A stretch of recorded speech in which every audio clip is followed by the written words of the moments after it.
دین میں بہت ساری چیزوں کے درجات ہیں، کچھ چیزیں صرف مباح ہیں، کچھ مستحب ہیں، کچھ چیزیں سنت کا درجہ رکھتی ہیں اور کچھ پر قرآن و سنت سے نص ملی تو وہ فرض اور واجب کے درجے میں چلی گئی،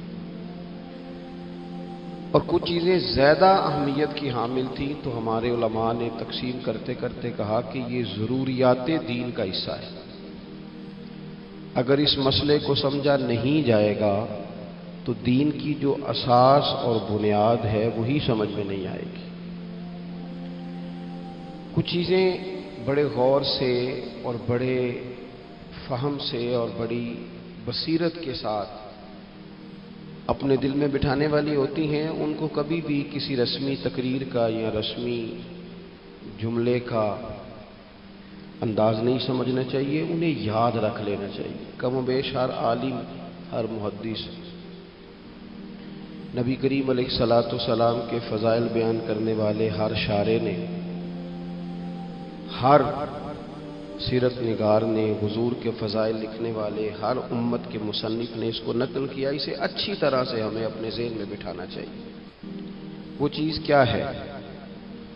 وہ چیز یہ ہے کہ نبی پاک علیہ الصلوۃ والسلام کی جو ذات گرامی ہے نا، وہ ہمارے ایمان کا مرکز و محور ہے۔ دین اسلام سارے کا سارا حضور کے گرد گرد گھومتا ہے۔ مرکز اور بنیاد نبی پاک کی ذات ہے۔ قرآن مجید اللہ کی کتاب ہے، لیکن ہمیں یہ قرآن بھی حضور ہی کے وسیلہ مبارکہ سے ملا ہے۔ دین اسلام کی روشن بین تعلیمات جو کچھ ہمیں نصیب ہوا ہے حضور کے وسیلہ پاک سے ملا۔ نبی پاک علیہ الصلوۃ والسلام کی جو مرکزیت ہے اسے کبھی بھی نہیں بھولنا چاہیے۔ معاشرے کے اندر ہمیشہ یہ ہوتا ہے کہ لوگ اپنی رائے کا اظہار کرنا چاہتے ہیں، اور اب جب سے آسانی ہوئی ہے ذرا رائے کا اظہار کرنے کی، تو بعض ایسے لوگ بھی رائے کا اظہار کرتے ہیں جن بیچاروں کی کوئی رائے ہی نہیں ہے، سرے سے کوئی کسی خاص نظریے کے لوگ ہی نہیں ہیں، پیچھے کوئی تسلسل ہی نہیں ہے۔ تو اس رائے کے اظہار میں لوگ کہہ دیتے ہیں کہ آپ سیدھا سیدھا نماز پڑھیں، سیدھا سیدھا تلاوت کریں، سیدھا سیدھا حقوق العباد ادا کریں، آپ مسجد جائیں، سچ بولیں، رزق حلال کھائیں۔ بھی یہ ساری باتیں ٹھیک ہیں، لیکن یہ تو ساری چیزیں شاخیں ہیں، جڑ تو کچھ اور ہے۔ اگر آپ ہر وقت درخت کے پتوں کی بات کریں، پھولوں کی بات کریں، سائے کی بات کریں، لیکن جڑ کی بات ہی نہ کریں تو جڑ نہیں ہوگی تو وہ تو سارا درخت خشک ہو جائے گا، وہ تو کوئی پھل نہیں دے گا، کوئی سایہ نہیں دے گا، کوئی کسی قسم کی خوشبو نہیں بانٹے گا۔ دین اسلام کی جڑ اور بنیاد رسول پاک کی ذات گرامی ہے۔ اگر حضور سید عالم علیہ الصلوۃ والسلام کی اس مرکزی حیثیت کو امت سمجھ جاتی ہے تو پھر اسے باقی بھی سارا دین سمجھ میں آئے گا۔ لیکن اگر اس مرکزیت کے ہی لوگ قائل نہیں ہوتے، ہمارے ہاں لوگوں نے ایک مہم چلائی تیزی کے ساتھ، اور افراط و تفرید کے دور میں یہ ہوتا ہے کہ جب کوئی بندہ تھوڑی انوکھی بات کرتا ہے نا دوسروں سے ہٹ کے، تو لوگ بھی اس پر ذرا توجہ زیادہ کرتے ہیں۔ اس کا نقصان ہمیں یہ ہوا کہ ہمارے جوانوں کو جو خاص چیز سمجھنی چاہیے تھی، جس پر پورا فوکس کرنا چاہیے تھا، وہ اس سے دائیں بائیں ہٹنے لگے۔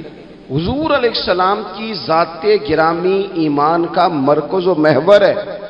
رب فرماتا ہے فَلَا وَرَبِّكَ لَا يُؤْمِنُونَ حَتَّى يُحَكِّمُوكَ فِيمَا شَجَرَ بَيْنَهُمْ۔ اے محبوب مجھے تیرے رب کی قسم، یہ ذرا انداز بھی دیکھیں قرآن پاک کا، اے محبوب مجھے آپ کے رب کی قسم، محبوب آپ کے رب کی قسم، یہ لوگ اتنی دیر تک مومن نہیں ہو سکتے جب تک آپ کے ہر فیصلے کو قبول نہیں کر لیتے۔ وہ جو مرکزی حیثیت ہے نا، آپ کبھی قرآن مجید کے اس جملے پر غور کریں نا، النبی اولی بالمؤمنین من انفسہم، یہ نبی مومنوں سے ان کی جانوں سے بھی زیادہ قریب ہیں۔ آپ ان جملوں کی لطافت کبھی محسوس کریں نا کہ حضور ہمارے اتنے قریب ہیں مومن ہونے کے بعد، حضور کا قرب ہمیں اتنا حاصل ہے کہ ہماری جان سے بھی حضور ہمارے زیادہ قریب ہیں۔ لیکن نا کچھ لوگ بڑے قریب ہوتے ہیں بندے کے، بندہ سارا کچھ چھوڑ سکتا ہے، ان کو نہیں چھوڑ سکتا۔ رب کریم نے ہمیں کہا ہے کسی دنیاوی دھوکے کا شکار نہ ہونا، تمہارے سب سے قریب محبوب پاک ہیں۔ ہر چیز چھوڑی جا سکتی ہے، رسول کریم کا دروازہ چھوڑا نہیں جا سکتا۔ اثاثہ قلب و جاں وہی ہے، وہ میرے اندر کی روشنی ہے، میرا تو سب کچھ میرا نبی ہے۔ نبی کریم علیہ السلام کی جو خاص مرکزی حیثیت ہے، اس پر پورا جب تک امت فوکس نہیں کرتی، اس کو سمجھ نہیں لیتی۔ کچھ چیزیں ایسی ہوتی ہیں جو بندے کے پاس ہوتی ہیں، لیکن اسے محسوسات ملانے کی ضرورت ہوتی ہے۔ ماں باپ سب کے پاس ہی ہوتے ہیں، لیکن احساس پیدا کرنے کی ضرورت ہے کہ میرا والد بیٹھا ہے، احساس پیدا کرنے کی حاجت ہے کہ میری ماں موجود۔ بچے سبھی کے پاس ہوتے ہیں، اسکول بھی سبھی لوگ ان کو بھیجتے ہیں، مدرسے کی تعلیم بھی دلوانے کی لوگ مقدور بھر کوشش کرتے ہیں۔ لوگ کوشش کرتے ہیں کہ ان کی ضروریات کی ساری چیزوں کا خیال کیا جائے، لیکن یہ احساس کہ میرا بچہ سوچتا کیا ہے، وہ چاہتا کیا ہے، مجھے اس کی تربیت کس طرح کرنی چاہیے، یہ غور کرنا کہ آج کل اس کے دل میں کون سے خیالات اٹھ رہے ہیں، اس کے ذہن کی سطح پر کون سے سوالات ابھرتے ہیں، ان چیزوں کا احساس کوئی کوئی کرتا ہے۔ میرے بھائی، رشتے سبھی کے پاس ہوتے ہیں، لیکن ان کی کشش، ان کا درد، ان کی کسک، وہ کسی نے کہا تھا کہ زندگی میں وہ بھی عجیب لمحہ تھا۔ ذرا اس بات کا درد دیکھیے گا کتنا گہرا ہے۔ کہنے لگے زندگی میں وہ بھی عجیب لمحہ تھا، وہ میرے ساتھ تھا پر میں تنہا تھا۔ کچھ لوگ ساتھ ہو کے بھی ساتھ نہیں ہوتے، رشتے ڈھیر سارے ہوتے ہیں پر انسان اپنے آپ کو تنہا محسوس کرتا ہے۔ دوستو، ہمارے پاس حضور نبی کریم علیہ السلام کا یہ رشتہ موجود ہے۔ حضور ہماری جانوں سے زیادہ قریب ہیں، لیکن شرط یہ ہے کہ کبھی موبائل بند کر کے تنہائی میں بیٹھ کے خوشبو لگا کے درود پڑھ کے محبوب کی بارگاہ میں نذرانہ بھیج کے تو دیکھو۔ کبھی رسول پاک علیہ السلام کے مدینہ شریف کی یاد میں، قرآن پاک کی تلاوت میں، حضور کی سیرت اور سوانے کی لذت میں اپنے آپ کو پوری طرح محو کر کے تو دیکھو۔ کبھی کوئی نات آنکھیں بند کر کے حضور کے جلووں کی طرف بڑھ کر دیکھو تو صحیح۔ اس رشتے کا جو درد ہے، اس رشتے کا جو حسن ہے، اس کی جو معنویت ہے، اس کو بس محسوس کرنے کی ضرورت ہے۔ وہ کسی نے کہا تھا ہم نے تو دل میں سجا رکھی ہے تصویر یار، بس ذرا گردن جھکائی دیکھ لی۔ اپنے دل کے اندر محبوب کریم علیہ السلام کو بٹھا رکھا ہے۔ دیکھو، جن لوگوں میں یہ درد تھا نا، ابو داؤد شریف میں ایک حدیث ہے، بہت سارے لوگ ایسے ہیں جو کہتے ہیں کہ جناب ہم نے نا سارے ظاہری دلائل پر ہی فیصلہ کرنا ہے۔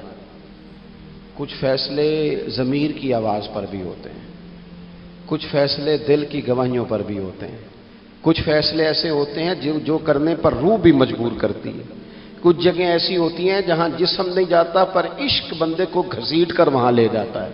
حیدر شاہ اس گلی کدے نہ رول دی، پر ہن تے میں رول دی میں رول گئی ہاں۔ کچھ جگہ پہ انسان کو جانا ہی پڑتا ہے۔ ایک صحابی حضرت خزیمہ رضی اللہ تعالیٰ، ابو داؤد شریف میں حدیث موجود ہے، نبی پاک علیہ السلام نے کہ یہودی سے گھوڑا خرید لیا۔ حضور نے فرمایا آ میرے ساتھ، میں تمہیں پیسے دیتا ہوں۔ اللہ کے محبوب تھوڑا آگے تشریف لے گئے، یہ ذرا تھوڑے فاصلے پہ پیچھے آ رہا تھا۔ راستے میں لوگوں نے اس کو کہا کہ تو نے تو سستا بیچ دیا ہے، گھوڑا تو مہنگا ہے، قیمت زیادہ لگا دی، یہ مکر گیا۔ محبوب کریم علیہ السلام نے پیسے تھمائے، پیسے لو، گھوڑا دو۔ کہنے لگا کون سا گھوڑا، میں نے تو بیچا ہی نہیں۔ اب جب سودا ہوا تھا گھوڑے کا تو حضور تھے یا وہ یہودی تھا، تیسرا شخص ہی کوئی نہیں تھا۔ کون سا گھوڑا، کیسا گھوڑا؟ اپنا حق چھوڑ دینا یہ بھی بعض اوقات بزدلی ہوتا ہے۔ نبی کریم علیہ السلام نے فرمایا بھائی تو کیسے مکر سکتا ہے جب تیرا میرا سودا طے ہوا ہے؟ جب ایک مخصوص رقم پر تو نے اسے بیچ دیا ہے تو مکر کیسے سکتا ہے؟ تو پیسے لے اور گھوڑا دے۔ اب جب تھوڑی سی بات تکرار میں آئی تو کچھ لوگ وہاں جمع ہو گئے، مسلمان، یہودی اور بھی کئی لوگ۔ وہ یہودی کہنے لگا جی آپ اس طرح کریں، ایک گواہ دے دے، میں زیادہ نہیں مانگتا، ایک دے دے، ایک بندہ کہہ دے کہ یہ گھوڑا میں نے بیچا ہے اور آپ نے خریدا ہے تو میں آپ کے حوالے کر دوں گا. وہاں بندہ کوئی دوسرا موجود ہی نہیں تھا تو گواہ کسے پیش کیا جائے؟ حضرت خزیمہ رضی اللہ تعالیٰ عنہ نبی کریم کے صحابی ہیں. فوراً بولے، وہ بھی لوگوں کی باتیں سن کے وہاں آئے تھے، فوراً بولے، کہنے لگے یا رسول اللہ میں دیتا ہوں گواہی. دوڑ کے آگے آئے، کہنے لگے جی میں گواہی دیتا ہوں کہ آپ نے گھوڑا خریدا ہے، یہودی نے بیچا ہے. اب اس نے کہا تھا ایک بندہ کہہ دے تو میں دے دوں گا. اس کی شرط پوری ہو گئی. حضور نے پیسے اس کے ہاتھ میں دیے، اس نے گھوڑا محبوب کے دستے مبارک میں لگام تھمائی، حضور تشریف لے گئے، غلام کو دیا، گھوڑا گھر چلا گیا. نبی کریم نے حضرت خزیمہ سے کہا خزیمہ ایک بات تو بتا، تو تھا ہی نہیں اور تو نے بن دیکھے گواہی کیسے دے دی؟ تو حضرت خزیمہ رضی اللہ تعالیٰ عنہ کہنے لگے یا رسول اللہ یہ تو زمین کی خبر ہے نا، میں نے تو آسمان کی چیزیں بھی نہیں دیکھی، آپ نے کہا ہے تو میں مان گیا ہوں. تو میں تو آسمانی خبریں مان گیا، میں تو جنت آپ کے کہنے پہ مان گیا، میں تو دوزخ آپ کے کہنے پہ مان گیا، میں تو فرشتے آپ کے کہنے پہ مان گیا، میں تو قیامت کی ساری باتیں آپ کے کہنے پہ مان گیا. وہ بتا رہے ہیں، گویا وہ سمجھا رہے ہیں یا رسول اللہ میں نے تو رب بھی نہیں دیکھا، تو آپ کے کہنے پر مان گیا. اور جب اتنی ساری چیزیں آپ کے کہنے پہ مان گیا ہوں تو گھوڑا تو چیز ہی کوئی نہیں. اب دیکھیں حضور کا تبصرہ یہاں کیا ہے. انہوں نے ایمان کا مرکز و محور ذات مصطفیٰ کو سمجھا. ان کو سمجھ آئی کہ کل کائنات حضور کی ذات ہے. اب حضور سید عالم علیہ السلام نے اس بات کو سن کر اعلان کیا فرمایا؟ حضور فرمانے لگے لوگوں جہاں بھی شرعی گواہی کی ضرورت ہو نہ دو گواہ چاہیے ہوتے ہیں، لیکن جہاں میرا یہ خزیمہ موجود ہو ایک کی گواہی دو کے برابر شمار کی جائے گی. اتنا بڑا اعزاز، نظریاتی طور پر اتنی زیادہ پختگی. جب تک اپنے ایمان کا مرکز اور محور ذات مصطفیٰ کو نہیں سمجھا جاتا. ایک اور بھی بات عرض کروں، کئی کام ہوتے ہیں وہ کام تو ہوتے ہیں پر خشک بڑے ہوتے ہیں. کچھ ڈیوٹیاں تو ہوتی ہیں لیکن وہ ڈیوٹیاں تھکا بڑا دیتی ہیں. کچھ سفر تو ہوتے ہیں پر وہ سفر پورے وجود کو توڑ پھوڑ کے رکھ دیتے ہیں.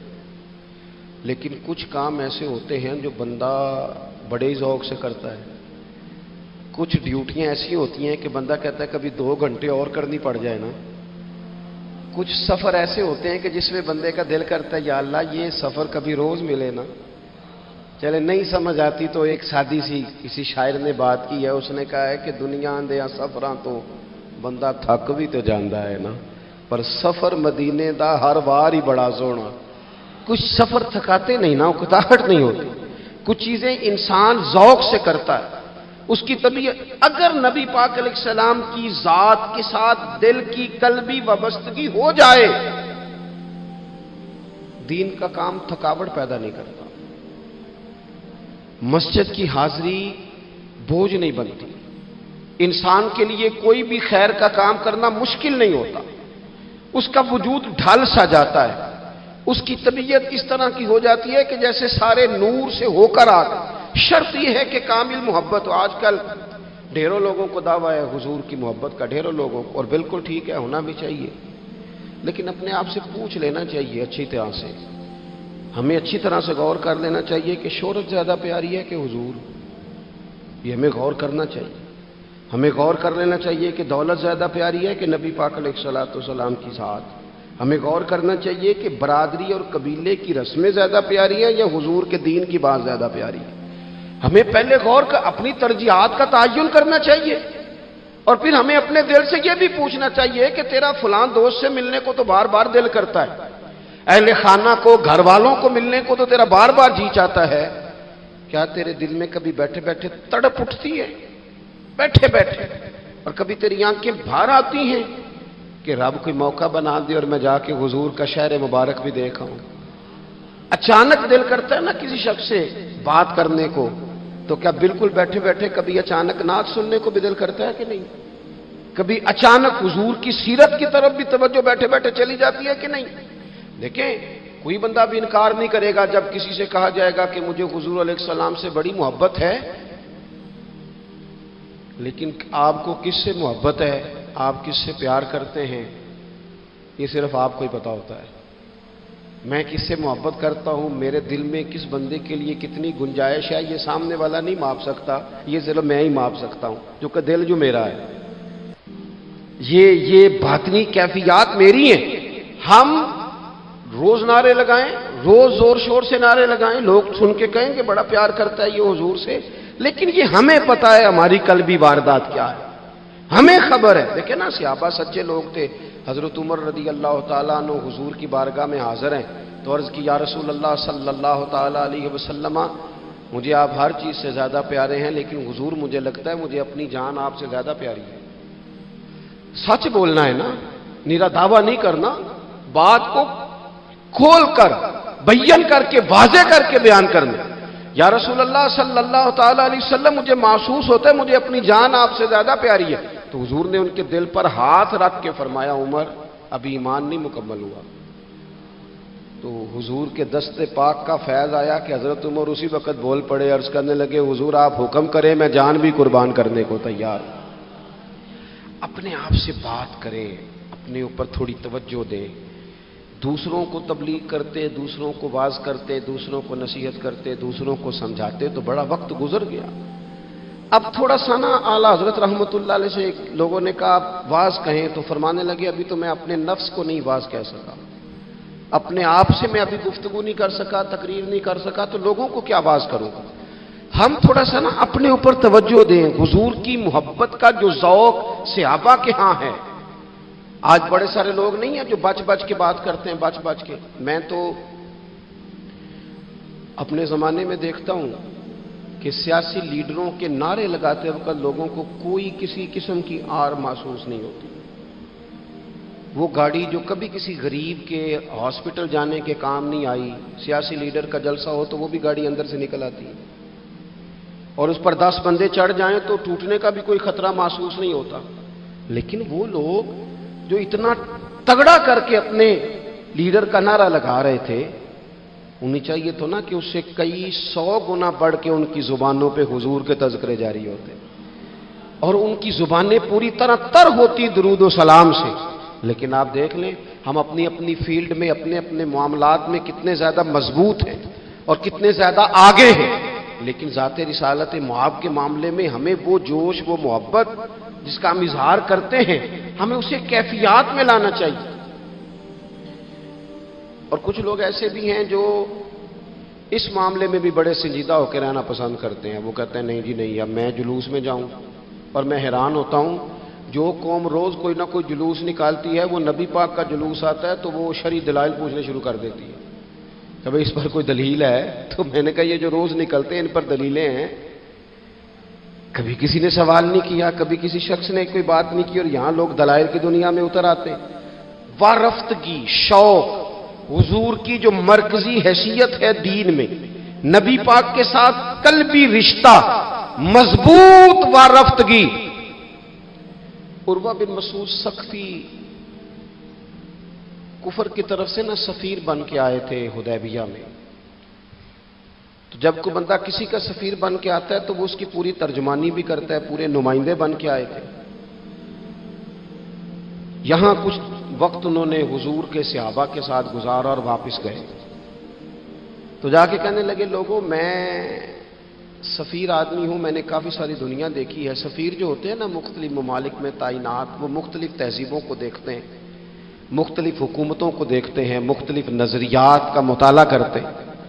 کہنے لگے میں مختلف قسم کے لوگوں کو دیکھ کے آیا ہوں، کیسر و کسریٰ کے بڑے بڑے دربار میں نے دیکھے، اور عرب کے اندر کچھ ایسے لوگ بھی تھے اس دنیا میں کہ جو اپنے آپ کو سجدہ کرواتے تھے، معاذ اللہ۔ کہا میں نے بڑے بڑے دربار دیکھے ہیں، لیکن میں عجیب رنگ دیکھ کے آیا ہوں رسول پاک کے غلاموں کا حضور کے ساتھ۔ یعنی حضور سجدہ کرنے سے منع کرتے ہیں، لباس سادہ پہنتے ہیں، کوئی بڑا تخت نہیں لگاتے، کوئی بڑا نبی پاک محل نہیں بناتے، حضور زمین پر تشریف فرما ہیں وہیں وضو کرتے ہیں، اور کسی کو حضور رغبت بھی نہیں دیتے یہ کام کرنے کی۔ لیکن باوجود اس کے جو وہاں کیفیت عروہ بن مسعود نے دیکھی وہ صحیح بخاری میں موجود ہے۔ کہنے لگے میں عجیب نظارہ دیکھ کے آیا ہوں کہ حضور بلغم شریف اپنے ناک سے نکالتے ہیں۔ بلغم، بلغم ماں بڑا پیار کرتی ہے نا بچے سے، تو اس کی ناک سے یا گلے سے کبھی بلغم نکل آئے تو اماں نا ایسے ایسے ادھر منہ کر کے پھینکتی ہے، ایسے کر کے پھینکتی ہے، کبھی نکالنی بھی پڑ جائے۔ صحیح کہہ رہا ہوں میں؟ لیکن یہ دیکھیں، اور یہ ان لوگوں کی بات ہے جو عام لوگ نہیں، یہ عروا جمیع صحابہ کی بات کر رہے ہیں۔ اور یہ بندے کون ہیں؟ حضرت ابو بکر صدیق جیسے سمجھدار لوگ، حضرت عمر جیسے لاکھوں مربع میل کی حکومتیں چلانے والے لوگ، حضرت عثمان غنی کی طرح کے لوگ جو جس کاروبار میں بھی ہاتھ ڈالتے ہیں چار چاند لگا دیتے ہیں، حضرت مولا علی شیر خدا جیسے علم و حکمت اور دانائی والے لوگ، یہ کیا کرتے ہیں؟ عروہ کہنے لگے کہ نبی پاک کے ناک مبارک سے بلغم نکلتی ہے تو اپنے چہروں پہ مان لیتے ہیں یار، اور یہ صحیح بخاری میں موجود ہے، وہ اپنے جسموں پہ ملتے ہیں۔ اور کہنے لگے جب وہ وضو کرتے ہیں نا حضور، تو وہ جو وضو کا بچا ہوا پانی ہے اس کے لیے ان کے جذبات اس طرح کے ہیں کہ لگتا ہے وہ لڑ پڑیں گے آپس میں، وہ لڑیں گے کہ یہ قطرہ مجھے چاہیے، یہ حضور کے مقدس جسم سے لگا ہوا ہے۔ اور میرے امام کو تو پھر بات کہنی آتی ہے نا، اعلیٰ حضرت فرماتے ہیں جو حضور کے قدموں سے لگ کے دھومن بن جائے نا وہ تو آب حیات ہوتا ہے، وہ پی لینے والے تو مرتے ہی نہیں، مرتے ہی نہیں، وہ لوگ تو باطنی طور پر ہمیشہ زندہ رہتے ہیں۔ کہتے ہیں جس کے قدموں کا دھوون ہے آب حیات ہے، وہ جانے مسیحا ہمارا نبی، اور جس کی دو بوند ہیں کوثر و سلسبیل ہے، وہ رحمت کا دریا ہمارا نبی۔ عروہ کہنے لگا وہ تو لڑ پڑیں گے۔ اور تیسرا عروہ کہنے لگا میں نے عجیب منظر وہاں دیکھا ہے کہ حضور کوئی حکم کرتے ہیں تو ہر بندہ پہل کرتا ہے، جلدی کرتا ہے حکم ماننے میں، تیزی دکھاتا ہے۔ اور تیسرا میں نے یہ دیکھا ہے جب حضور گفتگو کرتے ہیں تو ان پر اس طرح کا روب طاری ہوتا ہے کہ وہ تو نظر بھر کے حضور کا چہرہ بھی نہیں دیکھتے۔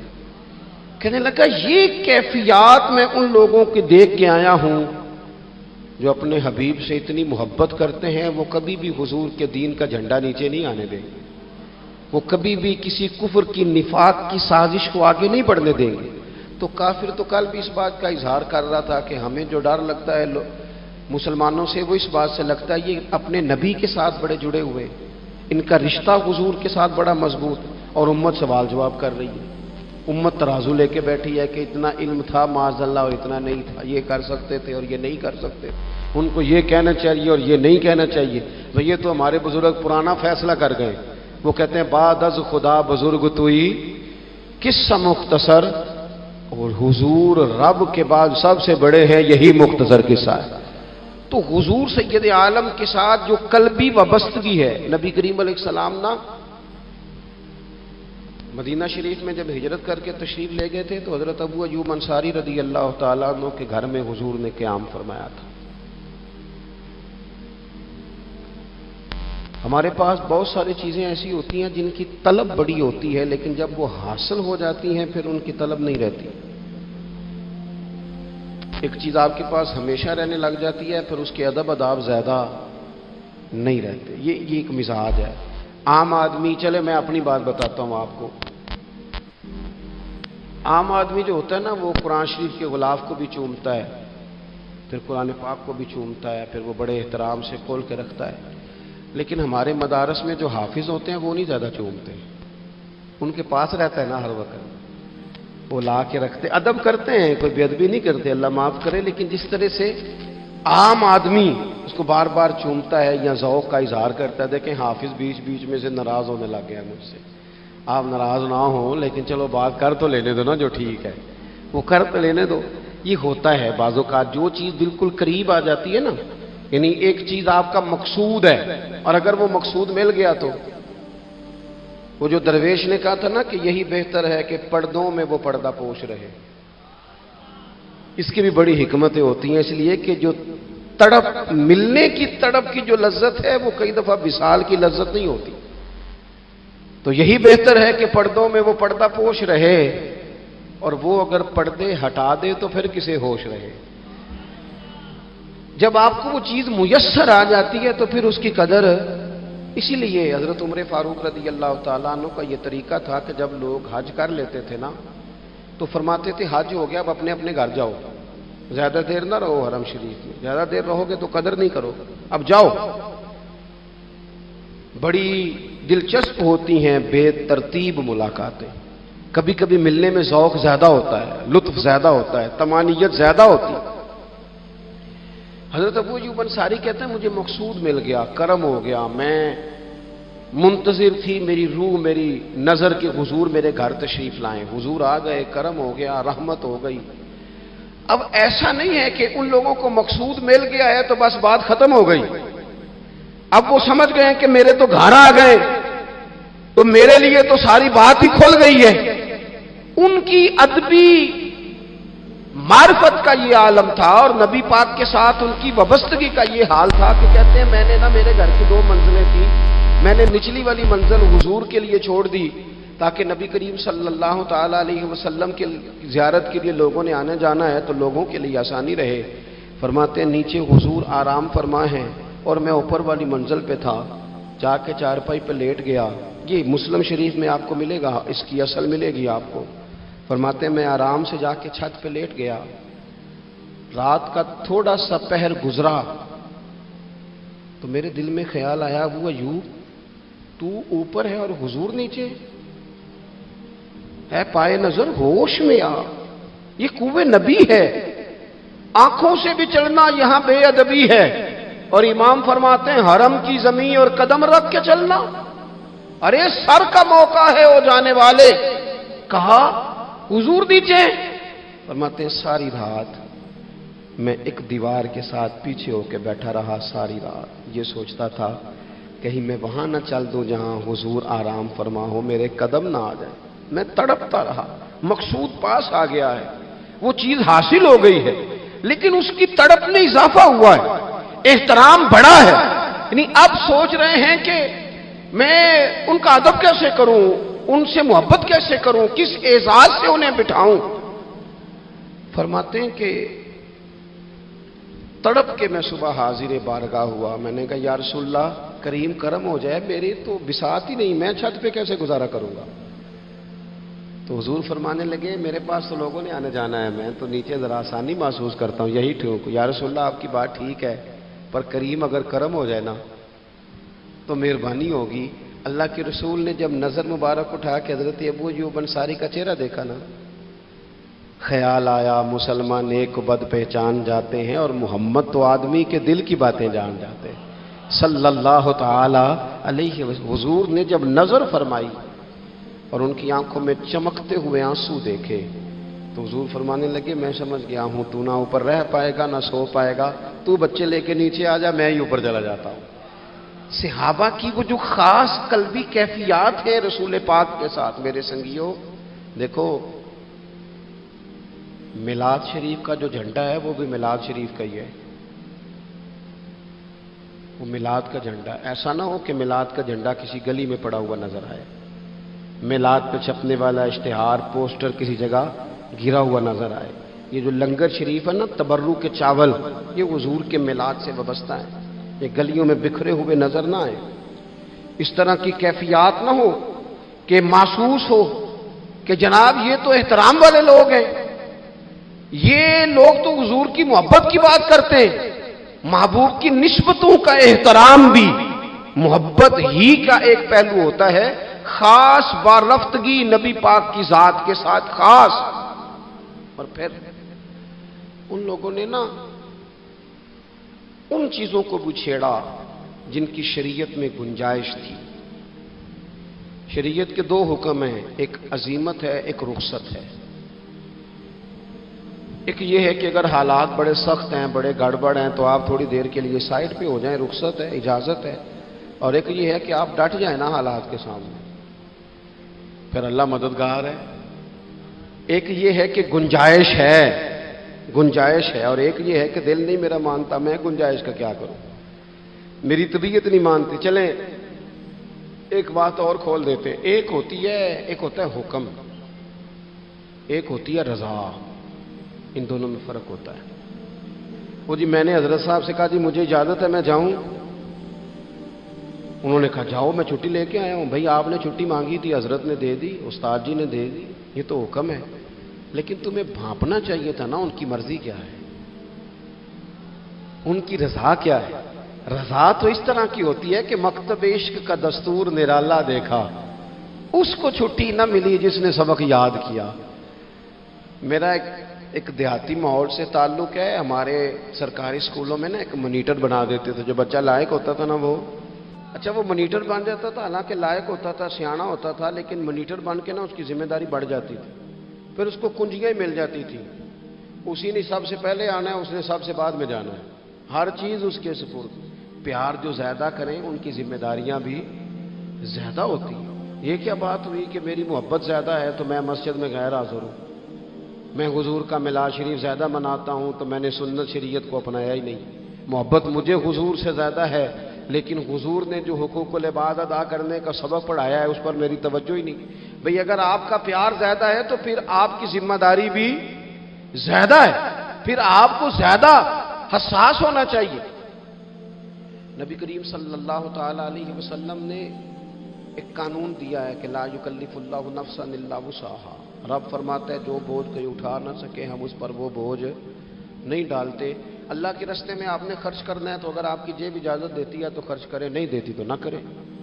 شریعت اسلامیہ نفلی صدقات کے معاملے میں انسان کو مجبور نہیں کرتی۔ اسی طرح محبت کا معاملہ ہے، خدمت کا معاملہ ہے، لیکن صحابہ بعض وہ کام بھی کرتے تھے جو شرعی طور پر ان پر ضروری نہیں تھے، اور جب کرتے تھے تو کیوں کرتے تھے؟ محبت مجبور کرتی تھی، پیار مجبور کرتا تھا۔ طبرانی میں موجود ہے، اللہ کے حبیب علیہ الصلوۃ والسلام کو اچانک ایک صحابی نے دیکھا اور فوراً عرض کرنے لگے یا رسول اللہ میرے ماں باپ قربان ہوں، چہرے پر نکاہت بڑی ہے، کمزوری ہے، کیا وجہ ہوئی؟ تو حضور نے ایک ٹھنڈی آہ بھری اور فرمایا میں نے کئی دنوں سے کھانا نہیں کھایا، کھجور اور پانی پر گزارا ہے۔ میٹھا کھانا بھی سنت ہے لیکن فاقہ کرنا بھی سنت ہے۔ اپنی مرضی کی سنت ادا کر لینا یہ تو بڑا آسان کام ہے، لیکن میرے بھائی شریعت اسلامیہ میں جو چیز غالب رہی ہے اس پر بھی کبھی کبھی ذوق کرے۔ اور پھر حضور کا جو فقر ہے اختیاری ہے، نبی پاک نے مانگ کے غریبی لی ہے اللہ تعالیٰ سے کہ یا اللہ ایک وقت روٹی دے، ایک وقت فاقہ دے۔ تو نبی کریم علیہ السلام نے فرمایا کہ میں نے کھانا نہیں کھایا، کھجور پانی پہ گزارا ہے کئی دنوں سے۔ اب اس صحابی کو حکم تو دین کا یہی ہے نا کہ اگر گھر میں کچھ ہے تو لے آؤ، ورنہ شریعت پابند تو نہیں کرتی۔ تو وہ پہلے اپنے گھر گئے، جا کے پوچھا کوئی چیز ہے؟ گھر والوں نے کہا کوئی نہیں۔ پھر وہ پڑوسیوں کے گھر میں گئے، کوئی کھانے کی چیز ہے؟ کوئی نہیں۔ رشتہ داروں سے، محلے داروں سے پوچھا، کوئی نہیں۔ چپ کر کے نہیں بیٹھے، ایک یہودی کے باغ میں گئے، کہنے لگے یار کوئی مزدوری مل جائے گی؟ وہ سجنا یار مناؤن دی خاطر اساں کی پیش بٹائے، کوئی مزدوری ملے گی؟ اس نے کہا گرمی بڑی سخت ہے، پانی کنویں کا نیچے چلا گیا ہے، ایک ڈول پانی کا اگر نکال سکتے ہو تو ایک کھجور دوں گا۔ فرمانے لگے منظور ہے۔ کہتے میں نے اپنے کندھے سے چادر اتار کے بچھا لی، ایک ڈول پانی کا نکالتا، ایک کھجور ملتی، وہ میں اس کپڑے میں ڈالتا جاتا، چادر میں ڈالتا جاتا۔ جب ذرا میری چادر بھر گئی کھجوروں سے، میں نے اسے سمیٹا، لے جا کے حضور کی بارگاہ میں پیش کیا۔ محبوب وہیں بیٹھے تھے۔ کہتے حضور نے میرا پسینے سے شرابور وجود دیکھا اور میرے چھالوں سے بھرے ہوئے ہاتھ دیکھے اور میرے تھکے تھکے وجود کو دیکھا، تو کریم نے ایک کھجور اٹھائی اور اٹھا کے منہ میں رکھی۔ حضور فرمانے لگے کس نے تجھے مجبور کیا یہ کام کرنے پہ؟ اس کی مجبوری تو کوئی نہیں نا، کس نے تجھے مجبور کیا؟ تو کہتے ہیں دو آنسو میرے بھی چھلک پڑے۔ میں نے عرض کی حضور ہمیں کوئی مجبور کر سکتا ہے؟ ہمیں آپ کی محبت نہیں مجبور کیا، حضور یہ محبت ہے جس نے مجبور کیا۔ یا رسول اللہ کائنات کی ہر چیز سے بڑھ کر آپ سے پیار ہے۔ یہ غریب آدمی، سادے لوگ ہیں، یہ بہت مہنگے تحائف لانے کی ظاہری پوزیشن میں نہیں ہیں، لیکن دیکھو نا اظہار محبت کے معاملے میں کتنا بڑا دل رکھتے ہیں۔ یا رسول اللہ صلی اللہ تعالی علیہ وسلم آقا محبت نے مجبور کیا، وہاں انعام نہیں ملا، ظاہری طور پر جو انعام ہوتے ہیں وہ نہیں، اس کا نہیں حضور نے اعلان کیا۔ حضور فرمانے لگے سن پھر اگر تو مجھ سے محبت کرتا ہے تو فقر و فاقے کی تیاری کر۔ مصیبت کے لیے تیاری کر. اگر جو مجھ سے محبت کرتا ہے اس کی طرف تو مصیبتیں دوڑ کے آیا کرتی ہیں. پھر تو تیاری رکھ, پھر تو سہنا سیکھ, پھر دل بڑا کر, کشادہ کر, پھر دیکھ تجھے آزمائشیں آئیں گی, زخم پہ زخم کھا کے جی, خونے جگر کے گھونٹ پی, آہ نہ کر اب لبوں کو سی, یہ عشق ہے کوئی دل لگی نہیں. یہ کوئی ایسی تھوڑی ہے کہ تیری دل لگی تھی اور تو دو باتیں کر سن کے تو چلا گیا. یہ عشق ہے کوئی دل لگی نہیں. تو حضور کو جس انداز میں صحابہ نے چاہا, جس طرح انہوں نے نبی پاک سے محبت کی, اپنی ساری توجہات کا مرکز ذات رسالت کو بنایا, حضور کی رضا کو ہر معاملے میں مقدم جانا, ہماری ذمہ داریاں ہیں کہ ہم بھی اپنے محبوب کے لیے اپنے جذبات کو کشادہ کریں, اپنے دل میں وہ ساری باتیں پیدا کریں جس کی بنیاد پر ہمارا بھی ایمانی رشتہ نبی کریم سے مضبوط ہو سکے. بات ختم کرنے لگا ہوں. دیکھو, جس کو حضور سے پیار ہوگا نا, اسے نبی پاک کے صحابہ سے بھی پیار ہوگا, اور جسے حضور سے محبت ہے اسے اولاد رسول سے بھی محبت ہے, اور جسے حضور سے محبت ہے اسے امت رسول سے بھی محبت ہے. میں اور آپ بڑے آرام سے اپنے اپنے گھروں میں بیٹھے, لیکن 2 مہینے ہونے کو ہیں, سیلاب والے اپنی بیٹیاں لے کے جھونپڑیوں میں بیٹھے سڑکوں میں. 4 دن خبریں زیادہ تھیں اخبارات میں, تو ہمیں بھی تھوڑا احساس زیادہ تھا, کیونکہ اب خبریں مدھم ہو گئی ہیں تو ہماری طبیعتیں بھی مدھم ہو گئی ہیں. ہم تو چلتے ہیں کہ آج کل ٹرینڈ کیا ہے, وائرل کیا چیز ہے, اس کے مطابق ہم بھی اپنا ٹرینڈ چینج کر لیتے ہیں.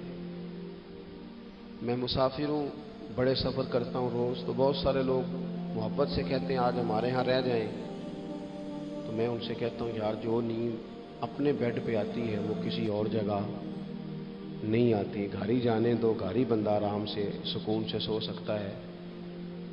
کسی کا بڑا بہترین گھر بھی ہو تو جب کسی کے گھر نیند نہیں آتی, بچے نہیں سوتے, اپنے گھر جانا ہے, تو مجھے بتاؤ جو بیچارے جھونپڑیوں میں آ کے بیٹھ گئے ان کے لیے کتنی مشکل بات ہے, خیموں میں بیٹھے.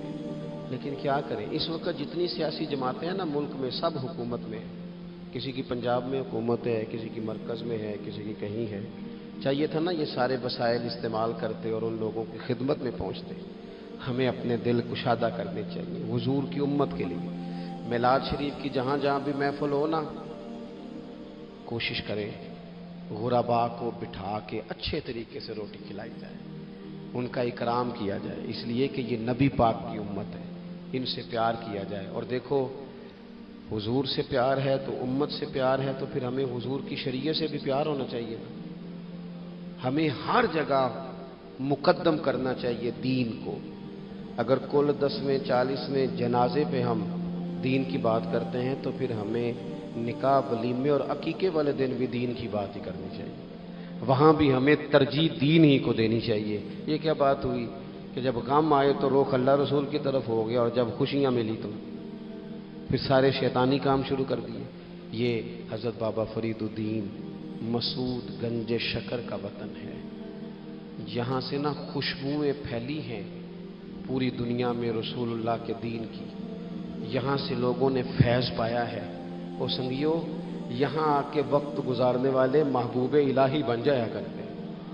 آپ محسوس کریں کہ یہ دھرتی کتنی کو زرخیز ہوگی, یا رنگ کتنا کو بڑا ہوگا. حضرت بابا صاحب رحمۃ اللہ علیہ کا خواجہ نظام صاحب کے ساتھ ایک خط ہے. جب انہوں نے کہا نا حضور ملنے کو بڑا دل چاہتا ہے, تڑپتا ہوں, تو بابا صاحب نے جواب میں لکھا تھا کہ نظام, فرید کا دل تجھ سے زیادہ تجھے ملنے کو کرتا ہے, لیکن اگر میں چل کے تیرے پاس آؤں گا تو یہاں دینی خدمت کا نقصان ہوگا, اور اگر تو چل کے آئے گا تو جو ڈیوٹیاں تو کر رہا ہے وہاں دینی معاملات کا نقصان ہوگا. فرمانے لگے تو وہاں بیٹھ کے رسول اللہ کے دین کی نوکری کر, میں یہاں بیٹھ کے کرتا ہوں, اللہ جنت میں دونوں کی ملاقات کرا دے. آپ خصوصیات دیکھتے ہیں ہمارے بزرگوں کے نظریات کیا ہیں. وہ لوگ قائل ہیں خدمات کے, وہ خدمات کے قائل. اس لیے اپنی زندگی کے اندر ہمیں نصب العین بنانا چاہیے.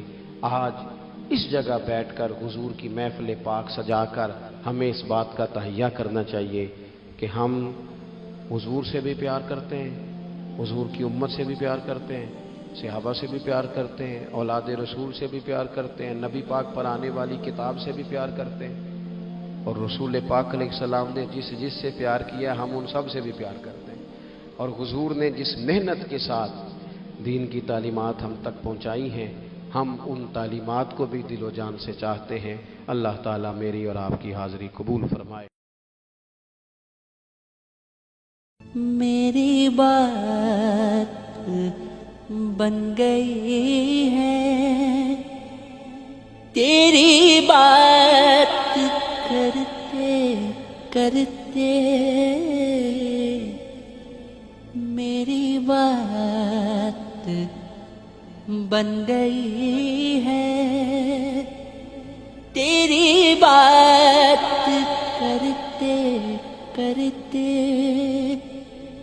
تیرے شہر میں آؤں، تیرے شہر میں آؤں، تیری نعت پڑھتے پڑھتے میری بات بن گئی ہے، تیرے عشق کی بدولت مجھے زندگی ملی ہے، مجھے زندگی ملی ہے، مجھے موت آقا آئے، مجھے موت آقا آئے، تیرا ذکر کرتے کرتے